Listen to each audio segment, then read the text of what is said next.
Good morning, everybody. Thank you so much for joining on this Thursday edition, short day here in MLB of the edition of the Spin Zone. We still do have a whole bunch of action and stuff for you, and also have the latest edition of you'll probably thank me later, the fantasy football segment. And this time we're going to do it a little bit different. We're going to do an overvalued player this time. I know before I've been doing undervalued players, guys that you might want to get at a little bit of a value price. We're going to do it a little bit different this time. So I have a guy that I personally think is going to be a little bit on the overvalued side. And why not to necessarily not draft him, but maybe avoid him and his entire offense potentially. So with that in mind, before we get going, this show is brought to you on behalf of the Daily Bread Network on YouTube. Please do subscribe. Please do give us a like, give us a share, give us a follow. We do appreciate that. Helps you get access to all of our content and helps us out. If you like what you hear, please smash the like button. Also follow me and share this stream, repost this stream at SpinDoc Sports on X. I do appreciate that as well. Okay, so we'll get on with the business. Overall, yesterday was kind of an up and down day.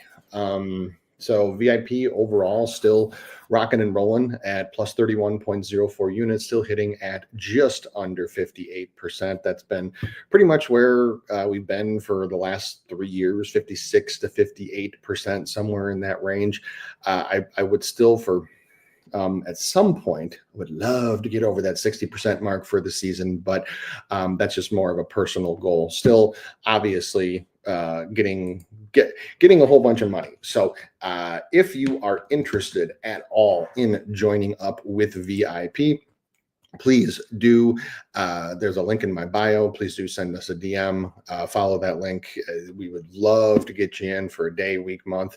It's been quite the time. Like I said, we're in the stretch run now. We're in the groove here, and the results show it. So let's talk about what we learned yesterday. There was no show yesterday. Because I actually took my son to college. We had a great day together. We got all the stuff for his upcoming move into college. So thank you to everybody who sent well wishes. I do appreciate that. It was a fun day. But let's talk about what we learned yesterday, even though there was no show. First and foremost was Spencer Strider and the Giants. The Giants just seem to have the elixir for Spencer Strider. He's missed both times against them. Yesterday, he finished with 7 strikeouts on a line of 7.5. However, if you look at his stat line, and I'll freely admit, we played this one in VIP and did not win. There are hooks, and then there are losses that just happen to be hooks.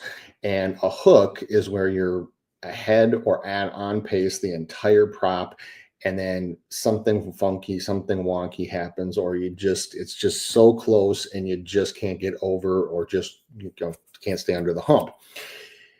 That was not what Spencer Strider was yesterday. He only had 1 strikeout through his first 42 pitches. So even though he finished with 7, if you see anybody who's posting and saying like, oh God, so I got so unlucky on Spencer Strider because we got the hook, that wasn't a hook. It's not a true hook.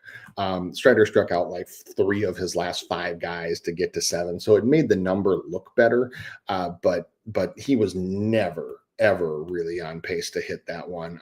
Did have some chances. There was one with Devers, I think, where he could have gotten a strikeout. But like I said, there's hooks, and then there's losses that just turn out to be hooks, and Strider was the latter yesterday. So I'm not sure if he's going to face the Giants anymore this season, but 0 for 2 against them, and they just seem to have the elixir for Mr. Strider. Got on him right away. He was wild, had a whole bunch of control problems early and racked up his pitch count.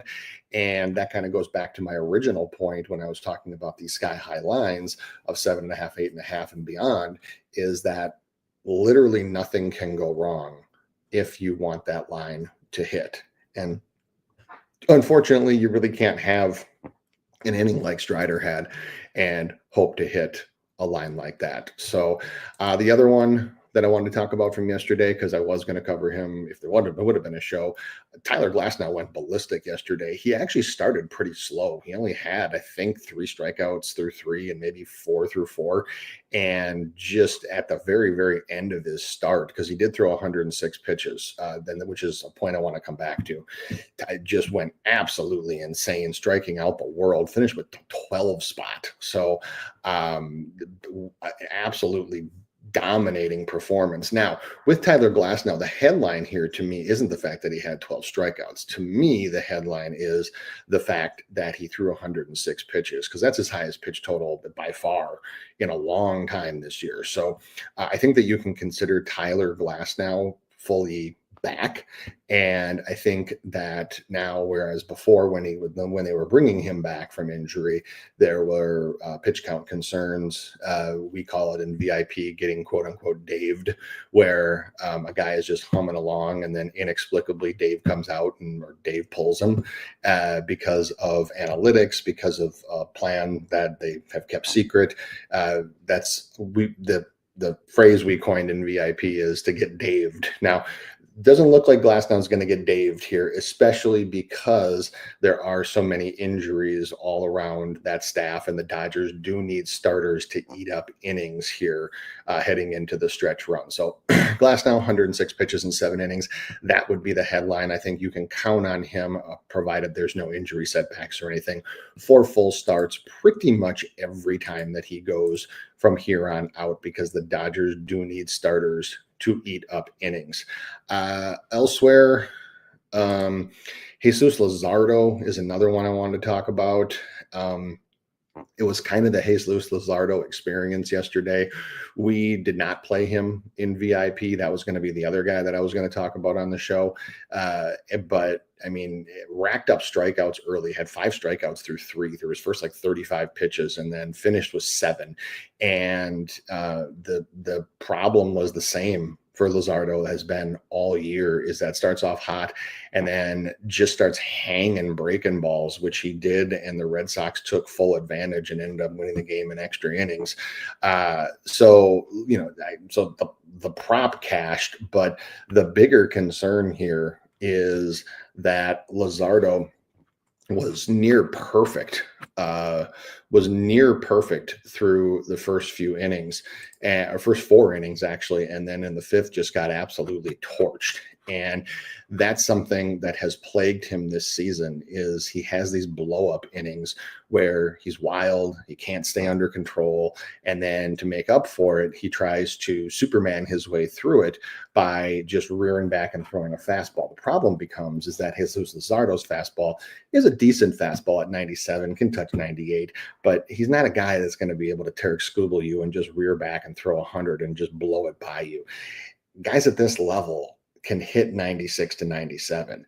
And so I'm interested to see how he approaches his next start. I don't think he was tipping pitches, because that was one of the concerns earlier in the year. And there's actually Rob Friedman, the pitching ninja, who, if you don't follow, you should, had a great video showing how he was holding the ball when he was throwing his changeup. And it was very, very obvious to hitters when a changeup was coming. I don't think he was doing that. I just think that he had some control issues with the 5 walks. And then when he gets in trouble, like I said, what he tries to do is just Hulk smash and Superman his way through it and just rear back. And the Red Sox do have some decent fastball hitters. So I think that's what led to it. So the prop cashed.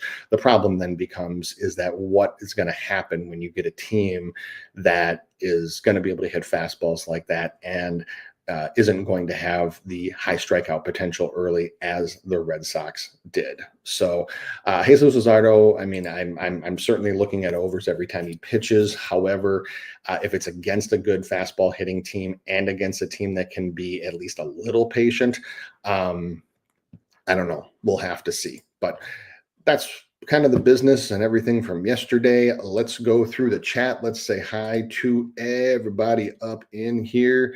And let's go through, let's see, Kid Keon saying good morning. Good morning to you, my friend. Roger Mazuka, good morning to you as well. Lucas, we'll we'll get to that. And Roger saying, and what welcome in too, Lucas. Luzardo saying, "Oh my goodness," from no to oh no. Yeah, very much so. And that's just who Luzardo is. That's just who Luzardo can be as a pitcher. He has he has he's a stack pitcher, and what I mean by that is he stacks up good plate appearances against guys, and then he stacks up poor plate appearances, and it can go south in a hurry. There's a few pitchers like that that are kind of the same way. I mean, it's not quite like to get the title of an experience like Blake Snell experience or the Robbie Ray experience where but he can be wild. Tuki, welcome in, my friend, and what's up to you as well, saying that Luzardo brutal bad beat. You must have gotten the 7.5. That's my guess, is that you got the 7.5. It was 6.5 early. It was reasonably juiced. It went to, if you bet it just probably anytime in the afternoon or later, it would have been 7.5. And yes, a very brutal beat because, like I said, he had 5 strikeouts through the first 36 pitches or something like that. And then just absolutely fell apart. And Cover King saying 43 days till the NFL. That's right. There are 43 days until the NFL season. And we have, speaking of the NFL season, I do have a segment that we will talk about the NFL in just a very short moment. But first, we have, it's a short slate. It's an ultra short slate, but we still do have 3 pitchers to talk about. I will go through them. I'm not saying that it's the prettiest card in the world, but I promise you 3 pitchers. You'll get 3 pitchers. So let's go. All right. I took Luzardo, and Kid Kian says I took Luzardo. Hits allowed, only got 2, but 6 earned runs. Yep. And that's what he can do as well. He was just wild and out of control. And the other thing with Luzardo, when I talk about how he tries to Superman his way through it, when he doesn't hit with his fastball, the problem with him is that when he tries to overthrow his fastball, one of 2 things happen. Either one, it's like middle or like middle high, and guys can just belt it, or he's out of control and it's way out of the zone and it's easily takeable. It's just not competitive. And so he's at his best when he's under control, but Luzardo is the kind, so like there are some pitchers, and I mean, obviously like Zach Wheeler would be a good example, but there's other guys, like one of the guys that we're going to talk about today, like veterans, where when bad stacks on top of bad,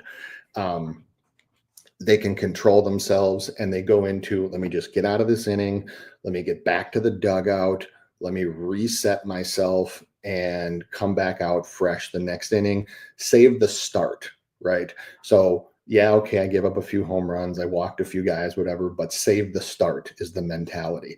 Luzardo hasn't gotten that far yet. He seems to go into this mode where he's like, nope, I'm going to get it all back, right? It's like an NFL team being down by like 3 scores and quarterback trying to like throw bombs every play to just like, we're getting it all back right now. And that just comes with maturity, and that just comes with experience. And so that's what happens. That's when I talk about how bad stacks on bad and good stacks on good for Luzardo. He's not the kind of pitcher that can take a bad inning like that or kind of a blow up situation and then just, okay, I'm going to calm down. I'm going to get myself right. I'm going to get out of this inning and I'm going to live to fight another day. That's not who Jesus Luzardo is. Cover Kings, breaking news here. Justin Fields carted to the locker room. Keep a watch on that. Ooh, that would be rough because their quarterback situation is already iffy, but Cedric, good morning to you. Thank you so much for joining. And same goes for Brandon Smith. Good morning to you as well. Thank you for joining. And we're not covering him, so I'll give this one out now. Cover Kings has a 1 unit, Yu Darvish, over 4.5 hits allowed at -145. We're talking about the other side of that game, but not you personally himself, Yu Darvish. So if you're interested in that one. All right. So We will talk about three pitchers. I have the charts as I usually do, have everything ready to go here. So the first pitcher that we will talk about is from the first game of the day. This game doesn't start too long from now. Logan Allen. I didn't say that it would be the prettiest card. I just said that we would talk about three pitchers that might have value. So Logan Allen, the righty, is striking guys out at an 18.1% clip and walking guys at a 9.6% clip. And we have an over 4.5 at -150 with an under 4.5 at +115. Okay, so why are we talking about Logan Allen? Well, the first reason why is because a lot of this card is just absolutely bleh when it comes to pitching props. But we do have a team in the Orioles, even though Logan Allen has not had a lot of success striking guys out. He does have a couple advantages against this projected Baltimore lineup. Number one, as you can see, if they run this projected, we do have 4 lefties, 5 righties, and Allen does strike out lefties. This is true home and road at a much higher clip, 25.6 versus 17.6 at home. So if you're going to run 4 lefties, what I'm looking for, because of Allen's contact allowed metrics are just have been absolutely hideous. What I'm looking for is zone, because his chase contact allowed to even teams that like don't have good chase contact is just absolutely hideously bad. He doesn't really have swing and miss stuff. Even his sweeper and his changeup, as you can see, 22.6 and 19.6. So those pitches, whereas another pitcher would have them in the mid to high 30s, even in the 40s and up for some of the higher strikeout guys, Logan Allen doesn't have that. Logan Allen relies a lot on his fastball. And so we get a good mix in this projected lineup because of the lefties. We have 7 of the total 9 that are under league average in zone contact. And we have Holiday and we have Cowser, 2 of the lefties, who are under in zone contact. So you get a double whammy there. So Holiday and Cowser can definitely be strikeout candidates. I put Holiday at a 0.5. That's probably even being a little generous. That should probably be more of a 0.75 the more that I think about it. But even still, 0.5, 0.75 is probably right. Cowser is a good candidate to strike out. So we got 2 of the lefties right there if they run those, where that's 2 of your 5 that you need right there. If Stallings is at the bottom, his zone contact is absolutely hideous. He swings a lot in the zone, whiffs to a fastball a ton, very, very easily can be a strikeout candidate. So if those 3 are in the lineup, them being Holiday, Cowser, Stallings, what you have is you have 3 of your 5 all virtually covered right there. So then the question is, can he get 2 from the remainder of the lineup? And if this is who they're going to run, I definitely think that he can. Because when I'm looking at dead spots in this lineup, I put Gunnar Henderson who's predicted to be in the 3-hole at a 0.25 because of some of his contact metrics. But Allen, he's only gotten them once, but his zone contact isn't that far above the average. So with his strikeout percentage against lefties, there's at least a chance there. The only true dead spot that I see in this lineup is O'Hearn, if that's who they run. O'Hearn, even being a lefty, high zone contact, patient hitter, not striking out, not whiffing to a fastball either. So can't really see him doing a whole lot with strikeouts. O'Neill, if you look at O'Neill, I know his K percentage in his last 15 days is ridiculously good.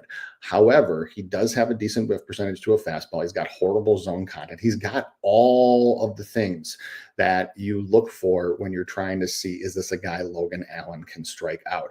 The only thing that would be a little bit better is if he was a switch hitter or a lefty, but we'll take it.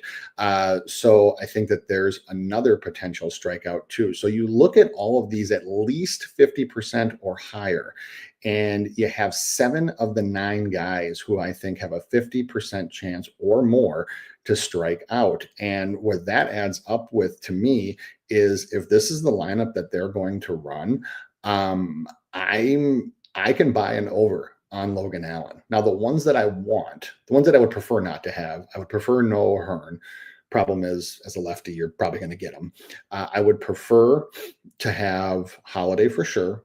I would want O'Neill, I would want Cowser, and I would want Stallings. Mayo can work too because of his zone contact, but really the bottom three of that, probably the bottom four of that lineup I want, and Holiday would be fine too. The only two that I would prefer not to have, even though I'm sure we'll get them, are Gunnar Henderson and Ryan O'Hearn. So when you have this mix right here, when you have 7 of the 9 guys who have at least a 50% chance, in my view, based on the numbers, to strike out or more, then this can be a look on the over. It's a little juicy at the moment, obviously, so you can potentially look to pair this with something if you want. If you don't, if you're betting straight up on Logan Allen, is something that might give you a little bit of, which I can see it doing. I wouldn't blame you. So, Logan Allen, if you're going to play this one, I would definitely look at the over. So I want to say shout out and good morning to New York Times bestselling author and always longtime supporter of both me and Sharpie, Luke Murphy. Thank you, my friend. Good morning to you, and hope everything's good up in Canada. So thank you and good morning to you. We have a little bit of update here. Justin Fields' lower body injury. That's even worse, because Fields is a running quarterback and uses his legs, and they need his legs. So we'll wait to see on that one. I actually, just to deviate for a second because it's breaking news, I actually really didn't mind Justin Fields' prospects as a QB2 in fantasy football this year. I really didn't. I think that Tanner Eggstrand, the offensive coordinator, was going to really modify the offense to fit his strengths and use a lot of design rollouts, get him out in space, get him throwing out to Wilson and Breece Hall in space, and then guys have to make a decision whether or not you're going to cover the short routes in space or whether or not you're going to commit to the run. So I hope he's okay, because I think that Fields deserves a chance to start. Luke is saying esteemed author Luke Murphy. But that's Jimmy's quote. I say New York Times bestselling author Luke Murphy. But either way, Luke's awesome. We appreciate him. So, all right, let's move on with the next one. Said we're going to talk about that Yu Darvish game, and indeed we are. We are going to talk about Sonny Gray. Sonny Gray, the righty, striking guys out at 27.2%, walking guys at a 4.2% clip. He gets the Padres. This line is exactly what I expected it to be, is that we have him at a 5.5 with heavier juice on the under and some plus money on the over. So the Padres come into town. And so we have Sonny Gray, where if you look at the past history for this one, you will see that it's not quite that good. Only 19 strikeouts in 94 plate appearances with this lineup of 4 lefties and 5 righties. Now, there's an obvious dead spot in this lineup with Arise. So 0 for 6 lifetime, you can see his contact metrics are just absolutely absurd. And even though 0.25 is usually the lowest grade that I give somebody, when you have a line like this, you got to make some special accommodations. He's an absolute 0. He won't strike out today, so you have to take him out of the mix. Next, you have a couple guys with some really low strikeout history here against Sonny Gray in Machado and Sheets, who have 8 strikeouts in 50 plate appearances against him. I can't put either one of them any higher than a 0.25. Then going down to the bottom, if they do bat Iglesias, which they have been recently, he would be another potential dead spot, because 1 for 9 against Gray, and Gray spends 51.7% of his time in the zone.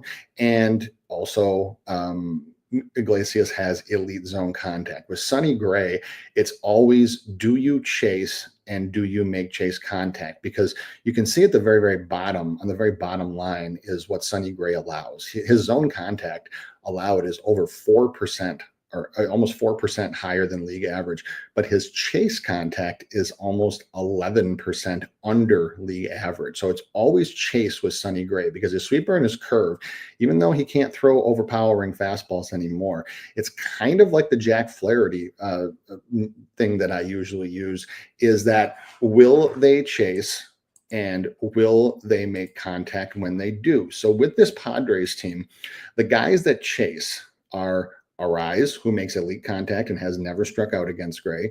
You have Sheets, who chases a little bit above league average, but has good chase contact and only has 3 Ks in 14 plate appearances. You have Jackson Merrill, who has contact right at league average and has struck out 1 of 2 times. So it stands to reason that's probably a 50-50. Iglesias hasn't struck out and has great chase contact. And then you have Maldi bringing up the rear, who is a strikeout waiting to happen against a lot of pitchers, but especially against Sonny Gray. So my point here is that of the guys in this Padres lineup that chase, even though there's a bunch of them, they either have elite chase contact or they have very, very good history at not K'ing against Sonny Gray, or they have both. And when you have those things, it's tough for Sonny Gray to K you because his fastball only hits 93, 94. He was never really a blazing fastball pitcher. And so looking at this with only 2 of 9 guys, them being Tatis and Maldi, with the chase contact under league average, and as you can see, those are the 2 that I put as high strikeout candidates, then it doesn't really add up to 6. If this is the lineup that they run, because I want Iglesias in, I for sure want Iglesias in. The top 5, I'm sure, will be in. And if all of that happens, I can tolerate Maldi being in because I'm assuming he'll bat 9th. Maldi is you can see with all the metrics, you can see how much it sticks out. He's got 4 strikeouts and 10 plate appearances. So he is a potential 2 strikeout candidate, even though he might only see Gray 2 times. But Gray has just absolutely dominated him. So it would not surprise me if they catch Diaz today. It would not surprise me in the slightest. And if that happens, then it's an even bigger mark towards taking the under on this one. But I'm looking under and under only here. I can't get cute and try to get cute with this one and thinking that, like, well, if he does this, he does that. There's just way too many guys with like fantastic strikeout history against Sonny Gray, and guys, even the guys that chase, either, like I said, have elite chase contact or have great pass history against Gray, or both. So the guys that would be candidates based on his normal metrics have not and are not. So for me, this is probably an under situation. This is under or nothing for me. If we get this actual lineup and the line doesn't make any funky moves, then probably looking at an under here. If Maldi isn't in, I'm for sure looking at an under. And let's see, Luke is asking, any lean on that first game's total? I assume you're talking, Lucas, that you are talking about the Guardians and the Orioles. Slight lean on the over, but it's just it's literally just a lean. It's nothing that I would tell anybody to put the money behind. I think that 9 is probably the right number for that one. All right, on with the last pitcher, and for this one, we're going to go to the end of the night. Yusei Kikuchi, the lefty, gets the Mariners tonight. And Yusei Kikuchi for the season, striking guys out at a 24.4% clip, walking guys at a 10.3% clip. And he gets the Mariners tonight at home with a line of 6.5 at +104 and under 6.5 at -130. So the first thing that you have to see is that, yes, he's at home, and yes, it's the Mariners, but Yusei Kikuchi has been at this line 2 times in his last 10 starts, and I believe only 3 times this year. And he's hit this every single time he's been bumped up. So small sample size, but he's hit it. His outs haven't moved. His hits are down on a few books that normally hover around 5.5 and even sometimes 6.5 against better hitting teams. It's down to 4.5 on DraftKings right now. MGM and Caesars are still hanging a 5.5, but it's at 4.5, and you have earned runs of 2.5, which is usually juiced to the over, which is now juiced to the under.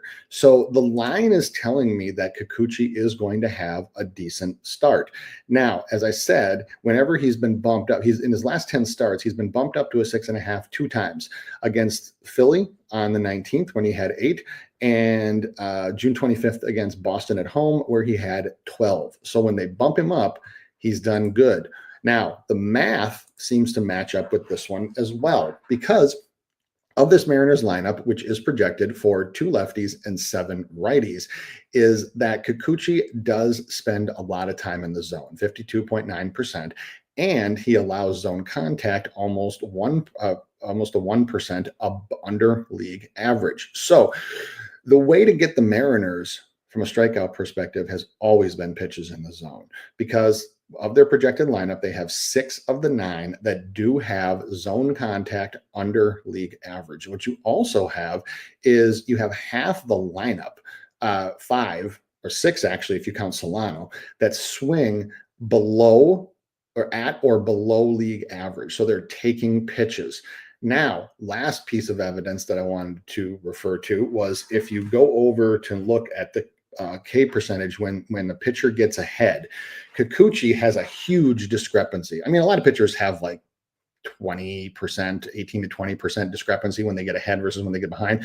Kikuchi's is ginormous, almost 30%. So he's striking guys out at 42.2% when he gets ahead. When you operate in the zone this much, when you have so you operate in the zone a ton, you're against a team that takes a lot of pitches in the zone and that has 6 of 9 guys that have zone contact under league average.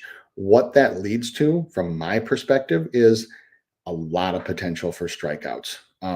Even if this is the projected lineup, because really the only true dead spot that I see in this lineup is Crawford. The numbers say Williamson should be a 0.25, but he's also never faced Kikuchi and still is obviously in his first full major league season. So I have to grade him at a 0.25, but it's not a pure dead spot. Crawford is a dead spot up top. And I'm sure Crawford will play. But if the Mariners run their normal lineup that they've been running, you have Rodriguez, Raleigh, Arozarena, Garver, and this is against lefties, Garver and Moore. Every single one of them can strike out, and a few of them can strike out multiple times. The only thing that would make this lineup a little bit better, even though I don't think it'll happen, is if Young is out and they decide to go more righties and Luke Raley is in. That would make that would be about the only thing that would make this thing. Or actually, if Luke Raley batted for Young, but he's a lefty, so I doubt that he would. But even without Luke Raley, I am perfectly fine with taking an over on this one. If this is the projected lineup, I'm especially fine taking it if Moore is in, especially if Garver is in, which he has been against lefties because he takes a ton in the zone, doesn't have good zone contact, but there are 7 strikeouts to have across this lineup. So if I'm playing this one, I look at the history. I look at what's happened when Kikuchi's been bumped up. I look at the number of Mariners that don't swing in the zone and put themselves in pitchers' counts. I look at Kikuchi's K percentage when he gets in pitchers' counts, 42.2%, and the zone contact. There's probably 8 strikeouts out here if this is the lineup that they run. The only thing, like I said, the only thing that would make it better would be if Crawford and Williamson were out. Crawford, I'm sure, will bat. Even as lefty. Williamson as a righty, I'm sure will be in, but I can take it either way. So definitely looking at an over on Kikuchi. I think that if this is the lineup that they run, this one might even go to lightly juiced for the over, but this is over all the way for me, very, very easily because of everything I just mentioned. So we have, let's see, Keon asking, do you like Charlie Morton under outs? I actually think Morton might have a good start. I'm not saying that he's going to go out and light the world on fire, but I actually think he might have a good start. He actually does pretty decent against lefties. So I'm not totally writing him off. I'm not saying that I'm going to go like ham, but I actually think he might have a good start. Strictly Liverpool, welcome in. What website is he using? Yeah, Roger got it. MLB Savant. So if you want contact metrics, the ones that I have for zone contact, all you have to do is type in the team. So like the team name, so like Anaheim Angels, or in this case, Seattle Mariners, Savant. and it'll bring up their overall. It just has a ton of information. In fact, for some people who might be watching for the first time here, I'll share just real quick what it looks like. Let me see. There we go. So here is the Mariners Savant page. So you can see, so like JP Crawford, the 85.4% zone contact. This is a site that actually is the stats that feed into it are directly from MLB, because MLB owns Savant. And so it can tell you the number of times that they swing in the zone, the number of times they make contact, the number of times they swing out of the zone, the number of times they make contact, how often they whiff. I mean, it's just such an absolute plethora of metrics. So if you want, you can do, and then you can look at the exact same metrics for individual pitches on the players page. So for example, if you wanted to see JP Crawford's individual metrics, just type in JP Crawford Savant and it'll bring up his page. I will warn you, if you're seeing it for the first time, it is a metric ton of data. It is an absolute lot of data. So you got to kind of sift through it and kind of figure out like where stuff is. But what I like doing, because I use zone and chase contact so much, is when I get to the individual player pages, I just do a search for the word zone contact. Just do a Control F, search for the word zone contact, and it will bring you right down to it. It'll show you year by year, career overall.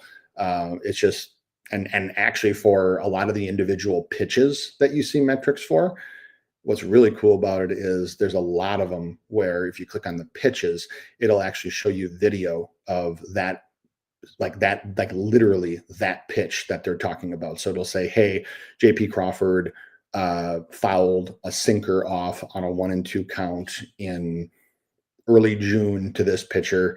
Do you want to see it? And then it'll show you a quick video. I mean, it's that detailed. The website is phenomenal. So MLB Savant. But if you want to find an individual team, just do a search for the team name and then the word Savant afterwards, and it's usually the first link that comes up. And it's, like I said, the stats it is run by Major League Baseball. So the stats that are fed into it are from MLB's official statisticians. All right. We have Roger asking thoughts on Eric Lauer, 4.5 Ks and 15.5 outs. You know, it's a good question, Roger, because I thought that I wanted the over for this one because of Lauer's recent performances. However, when I look at even some of the limited past history that exists, and I look at the fact that he wasn't bumped up to 5.5, which guys usually are after 3 starts like he's had with 6, 7, 7, it made me a little bit gun shy. So I think the line is probably right. Do I think he gets to 5? I think he probably does. I would probably be a little more interested in the outs just because of the plus money, but I wouldn't put a bag on either one. It's a good question because I actually looked at Lauer probably way longer than I should because of the short card.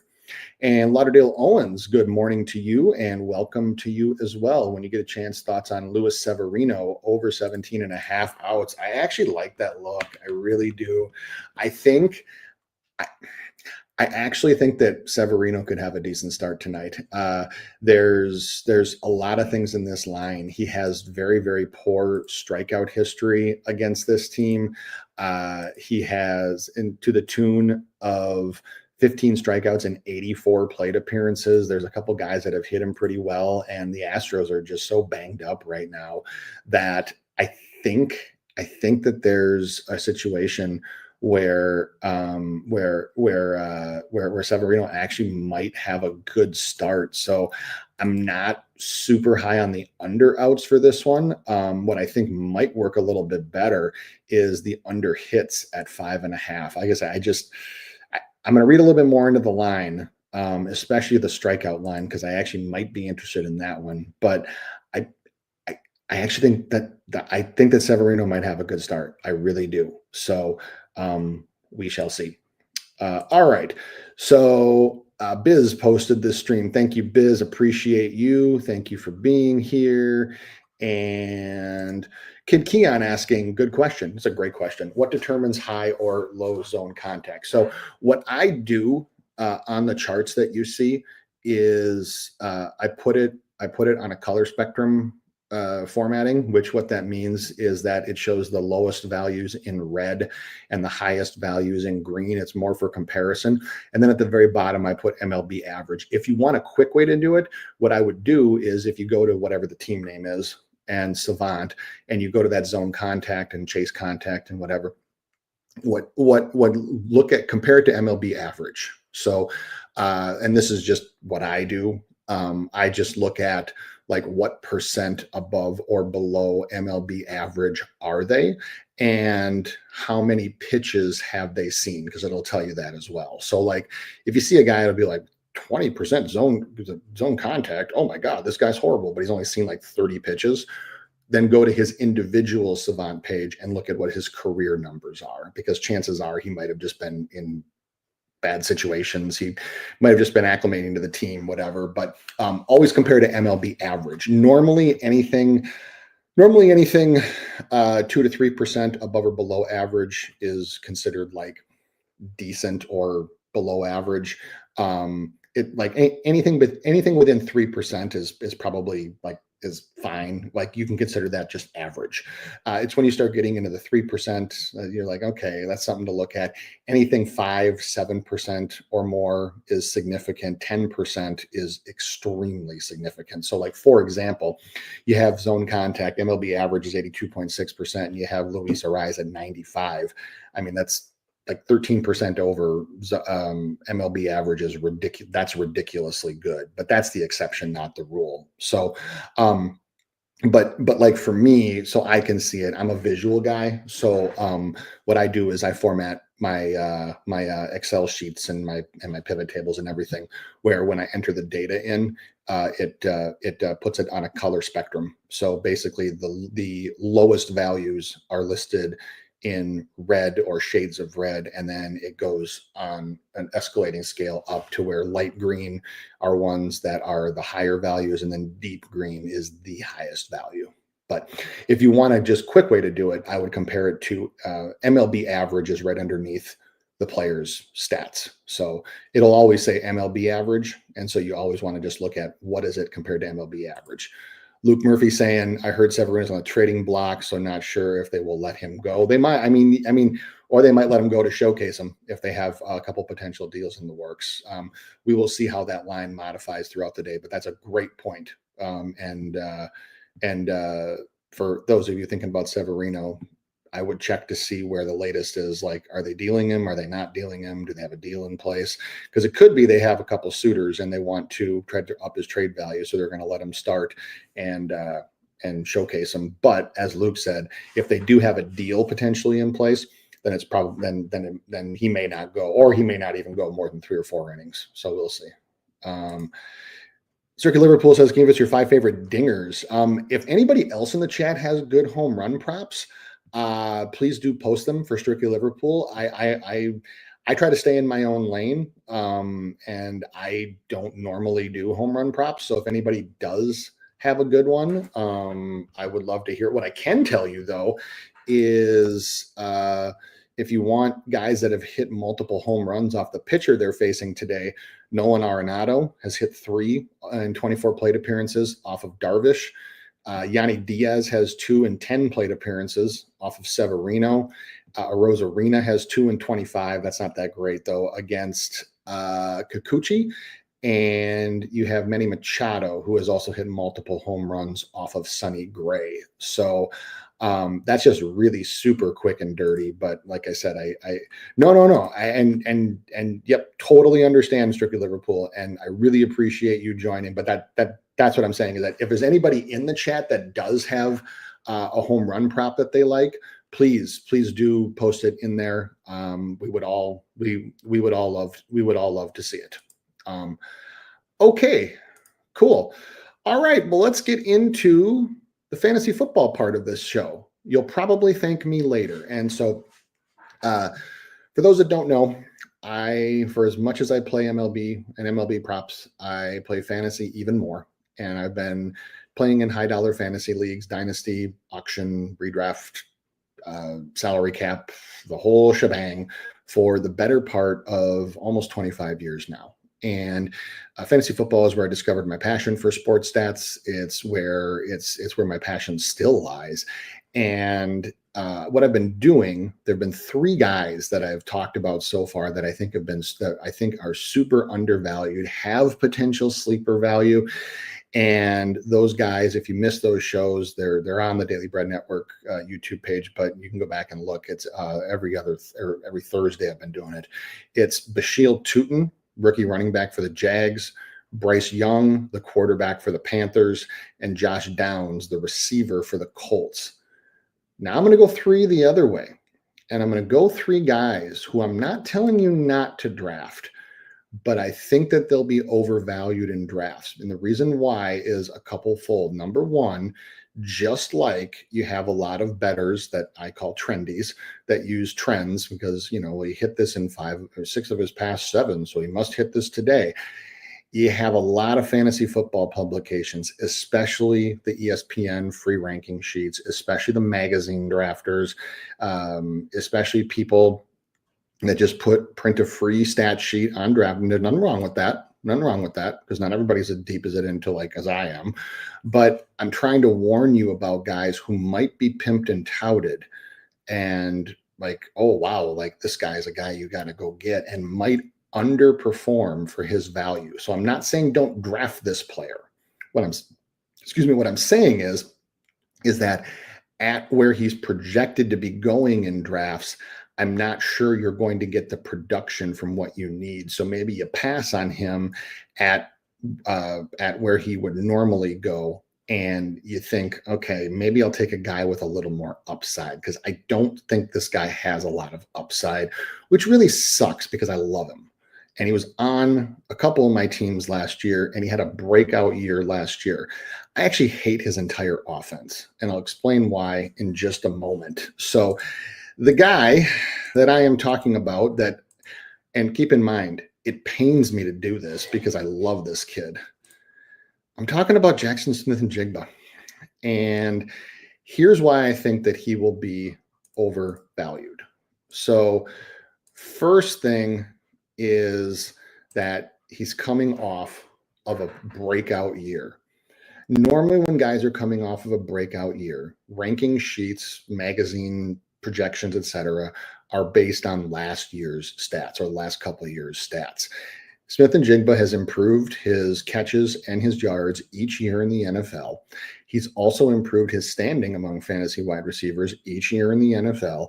And he's coming off a career year where he actually had more targets than DK Metcalf. 100 catches, 1,113 yards, and he finished in the top 10 of PPR formats 4 times last year. So that would mean automatically that you're looking at potentially him being a little bit overvalued this year, because people will think that because you did this last year, that means that it will translate to this year. You would be amazed at the number of people that do fantasy drafts based on last year's stats, and that nothing will change, and that he's just going to keep ascending, whatever.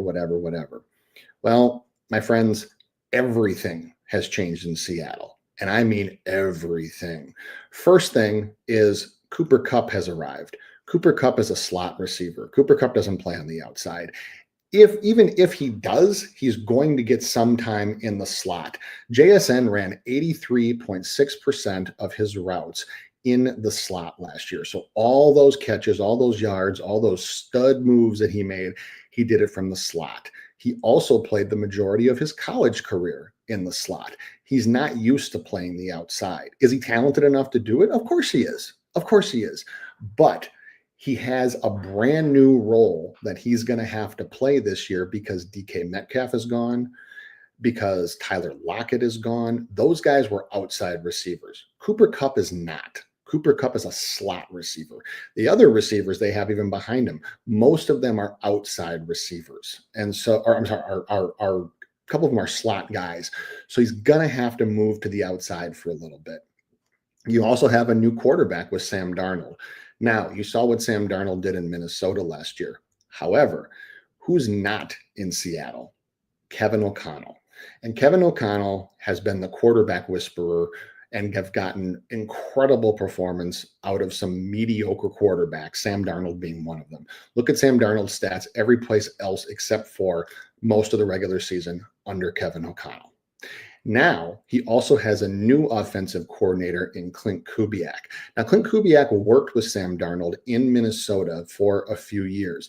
However, Kevin O'Connell called the plays. Kevin O'Connell did the majority of the work with the quarterbacks.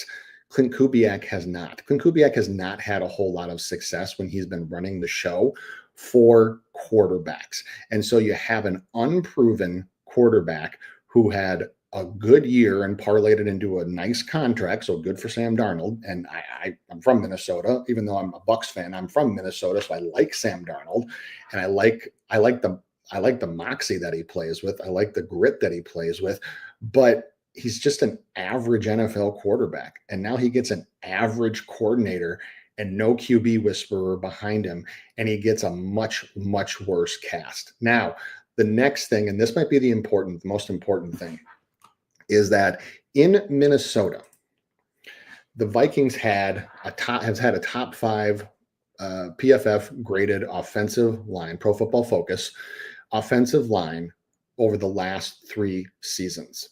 Seattle's is horrendous. They are 30th in PFF preseason grades, and they allowed the highest pressure rate to quarterbacks last year at 34.5%. If you go and look at a chart, what Sam Darnold's quarterback rating is when has X amount of time to throw versus Y being when he's pressured, his quarterback rating drops by almost 30 points.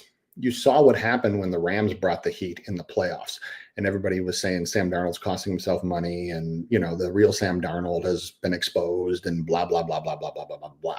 When you get pressure on Sam Darnold, as the Seahawks offensive line has been allowing, he makes very, very poor decisions. What he also makes poor decisions doing is throwing the ball downfield too early, which I'll come back to in a second. Now, the Seahawks did add Gray Zabel, who was a first-round pick, and he will eventually be good, but he's never played at any level higher than FCS or Division II.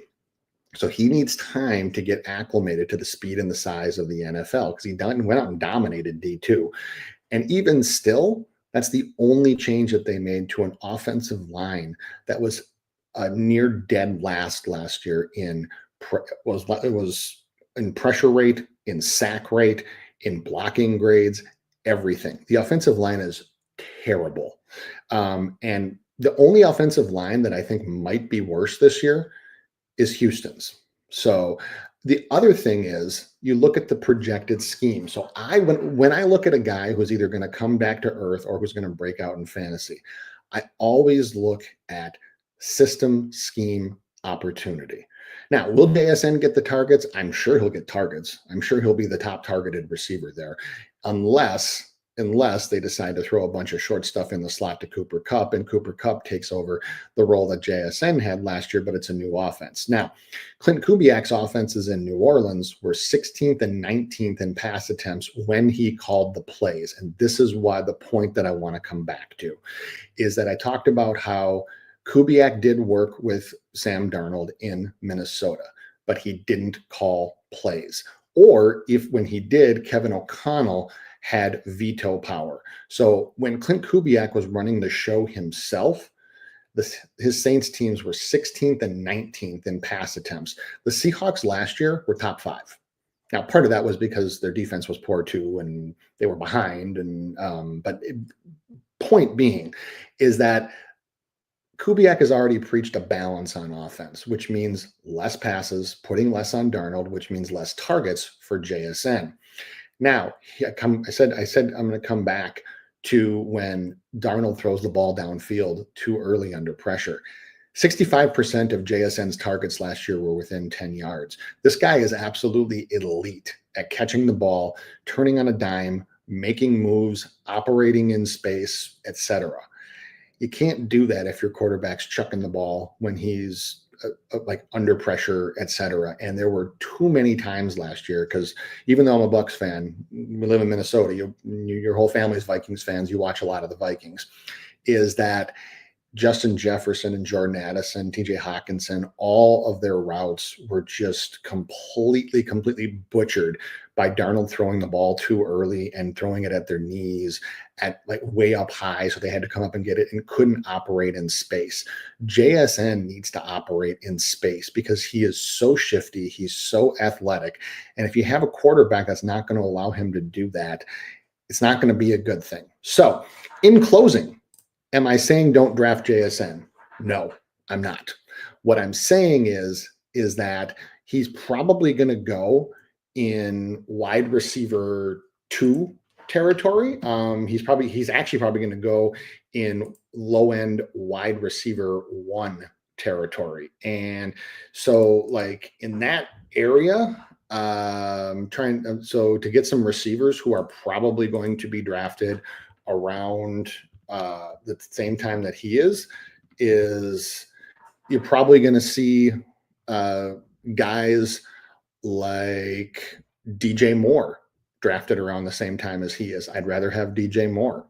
You're probably going to see guys like Ladd McConkey drafted around the same time as him. I'd much rather have Ladd McConkey in a PPR.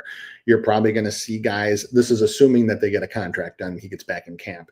I'd rather have Terry McLaurin. If assuming that Tua is healthy, I'd rather have Jalen Waddle. There's just a lot. I might even rather have, and this is more for dynasty formats, but I might even rather have a guy like Xavier Worthy than I would Jackson Smith and Jigba, just because they're in a much better spot. And so this is not a knock on the player, because I love JSN. I've won championships with JSN. Love this kid. I just think that his team and his situation are just not very conducive for him to have as much success as he had last year. So, you think about the 100 catches and 1,130 yards, and this is where people with like that do magazine drafting think that this is just automatically going to increase because it's increased every year. So it's like 110 catches and 1,300 yards and 10 plus touchdowns. It's unrealistic.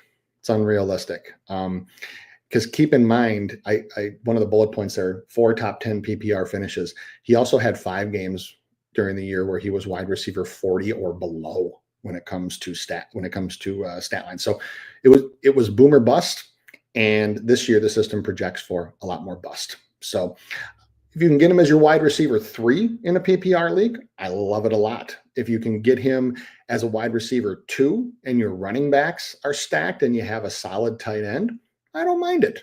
I don't mind it at all. I'm just saying is that there might be temptation to reach. I've seen other free sites pimping the crap out of him because of what he did last year. The system doesn't match. This year, and Seattle's offense has the potential to be rather poor. Horsley saying I wouldn't touch Waddle. He cannot stay off the injury report. Well, actually, none of the Dolphins can. That's a whole nother kettle of fish. But yes, I understand where you're coming from with that one. So, anyways, that will be you'll probably thank me later for this week. Next week, we'll have another overvalued guy, another guy who I think is probably going to go just a little bit higher than he should. And maybe there's a couple other guys that you can look at. All right. Other looks, sides, totals for today before we get out of here. We do have a couple money lines for those that don't know. I give out leans on plus money lines. I don't like playing juiced money lines for Major League Baseball at all. Rarely ever do. So a couple plus money ones. I think that the Athletics at plus 110 has some value there. I also think that that would be about it. The Athletics. And then for totals, with such a short number of games, I think that the under in Mariners Angels has a little bit of value at under 9, and Tigers Jays at under 8.5 has some value. So, all right, that will do it for today. I want to thank everybody who joined and everybody who's in the chat: Kid Keon, Roger, Lucas, Tukey, Cover Kings, Cedric, Brandon, Lucas, Luke Murphy, Kid, Keon, Strictly Liverpool, Lauderdale Owens, Biz, and Horsley. Thank you all so much. Again, this show is brought to you on behalf of the Daily Bread Network. If you're not, please subscribe there for all of our content. And also, if you like what you hear, please smash the like button. Give it a share. We do appreciate it. Tomorrow, I plan to be on with Sharpie, Friday Super Show at 1 p.m. Eastern. So be on the lookout for something about that. We'll be covering 6 pitchers, and we have a whole bunch of information for you. So short day today, but best of luck in whatever you're tailing. We'll see you then.